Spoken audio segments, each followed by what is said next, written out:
If you were to ask me which title would work best for an Alien ripoff, I'd tell you.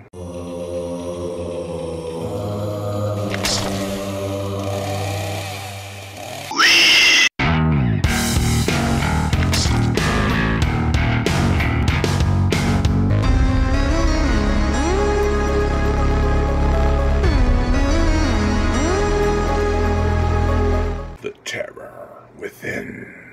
The Alien ripoff that came out just in time for the 10-year anniversary of said original film.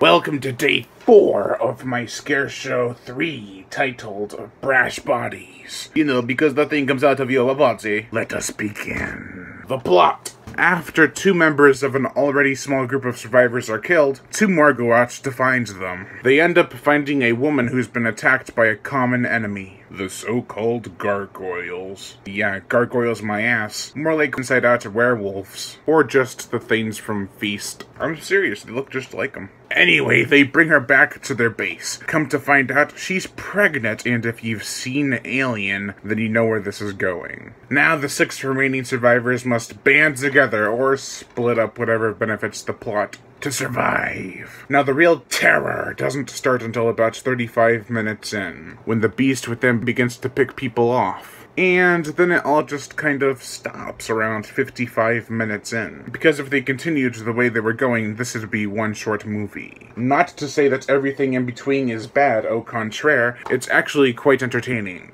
The acting is very enjoyable, even if most of the characters are just replicas of characters from Alien. We even get a black man negotiator and his comic relief sidekick that repeats some of the things he says. Come on, that's Alien! One major difference in the characters is the main heroine. She plays the science officer and Ripley's role for this flick. There is also a pretty depressing twist, and you suddenly find out that the person you thought was the main heroine is not so. A great actor, George Kennedy, plays the leader, or in Alien's case, the captain, and he is probably the weakest character out of the bunch. All he really does is listen to and to give orders. He does have one great scene though where he confronts the monster, but it's all off-screen and definitely not as effective as Dallas's off-screen death in Alien. Andrew Stevens plays, I guess, Ripley number 2. I really couldn't find any characteristics to compare him to any of the characters from Alien, besides Ripley. The acting is all solid, and the characters, while derivative of Alien, are likable.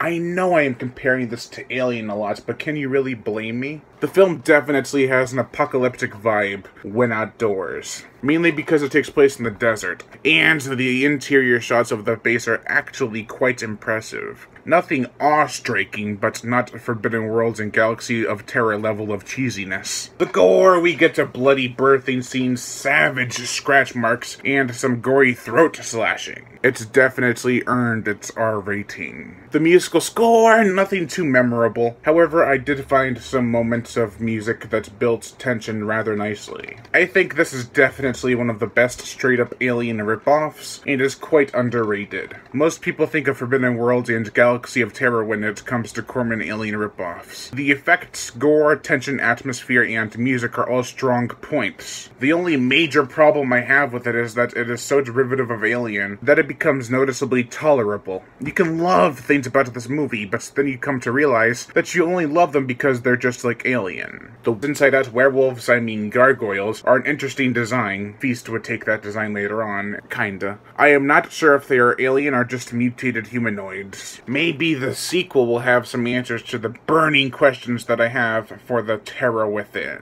Overall, I give The Terror Within a 3.5 out of 5.